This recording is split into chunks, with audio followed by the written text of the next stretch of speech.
Someone is arrested for drug possession in the U.S. every 23 seconds, according to the Drug Policy Alliance. In fact, more people are arrested for possession of drugs than any other crime.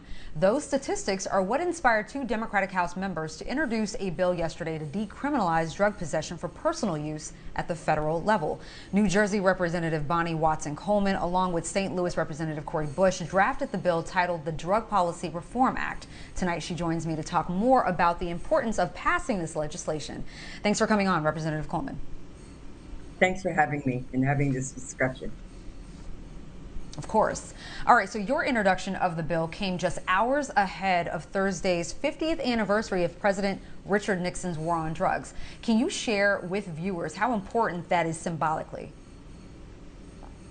Well, it's an acknowledgement, it will be a formal acknowledgement by Congress that the war on drugs didn't work, that the war on drugs was designed to disrupt and to devastate families and to overly incarcerate Black and brown men particularly, but women also, and that it made this country no safer, our communities no safer, and it didn't make drug use, it didn't have an impact on improvement on drug use. And so the significance of this legislation is to shift it from a criminal justice center to a health and helping and respectful center, where we recognize, just like we're recognizing with the opioid crisis, that drug abuse or substance abuse is a healthcare issue. It is not a criminal issue and should not be treated as such. And then we should be looking for strategies to deal with it from a health perspective, from a reducing harm perspective, and from a getting you healthy perspective. Now, explain how this bill works in terms of drug decriminalization. It covers all drugs, but only for personal use, correct?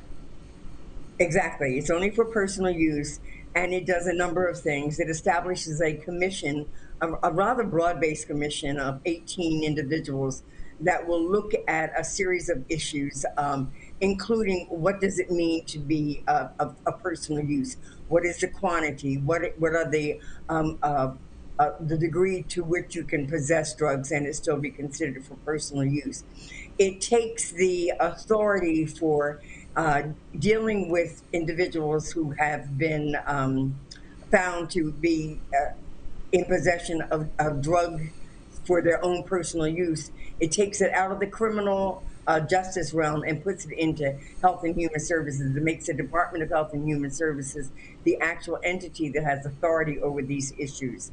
And it creates opportunities and requirements for districts, for court districts, to examine the sentencing of individuals who may be serving time at the moment that this bill becomes a law and it decriminalizes their behavior. It facilitates the expungement and the sealing of records. It makes sure that no individual is banned from access to federal benefits, whether they're SNAP or housing, things of that nature.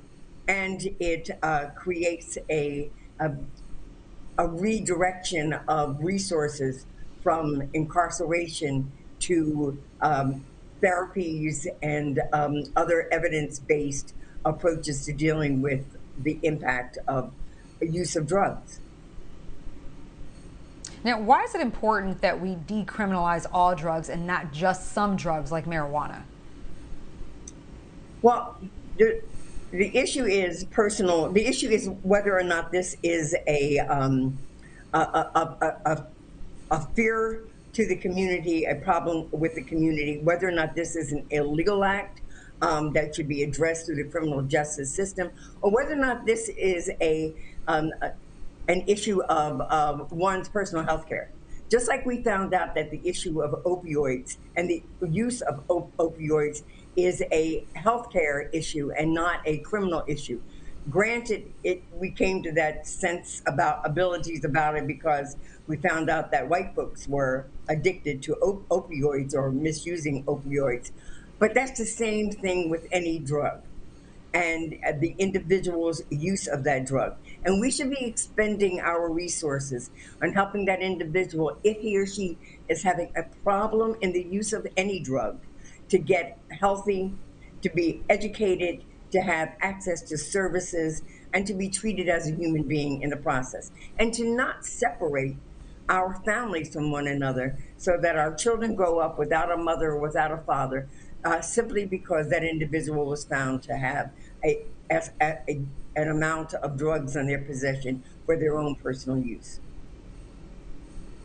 Now, I know you talked about this a little bit about in terms of how this bill would affect people already convicted of crimes relating to possession of small amounts of drugs, especially those who are serving time in jail or prison. Can you expound or reiterate how that bill or how your bill addresses those people?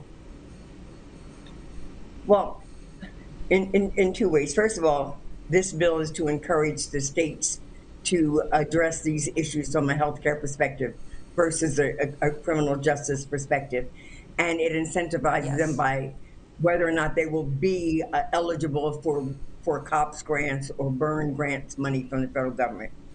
Secondly, it looks at judicial jurisdictions and requires that the cases before them, the cases in their jurisdictions, the people who are incarcerated in those jurisdictions, it mandates that those sentencings, those convictions be re-examined to determine whether or not an individual's sentence has is it not in compliance with the law as it would be should this bill pass, and if so, to have that person released from prison.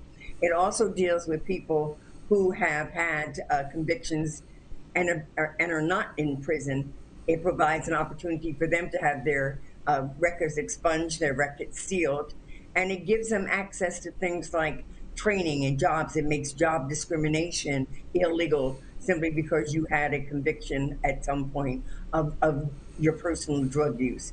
And so it is an attempt to restore uh, those back to society that have been negatively impacted by this illegitimate war on drugs that was perpetrated upon our community with malice and with intentionality.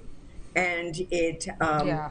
redirects resources to be used in a way that looks at the fact that this is a healthcare issue and not a criminal justice issue.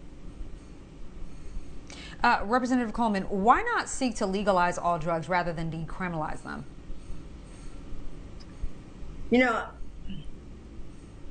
I'm just going to say that this is where I think that we are right now, and this is what we think is a legitimate approach to the over incarceration and the misincarceration of individuals for personal use of drugs. The whole issue of decriminalizing versus legalization is just something I'm not undertaking in this bill, and I really don't have the capacity to comment on whether or not that would have been the better route. I think if any route dealing with this issue is plausible or possible with the environment in which we're operating, it would be this. Okay. Okay. Congressman Bonnie Watson Coleman, thank you again for coming on tonight. Thank you for having me, and thank you for allowing us to have this discussion on what I think is a real shift in our policies and a real recognition of sort of misguided, intentional malice towards our communities. Well, it definitely won't be the last time we address this issue, so we hope to have you back. Thank you.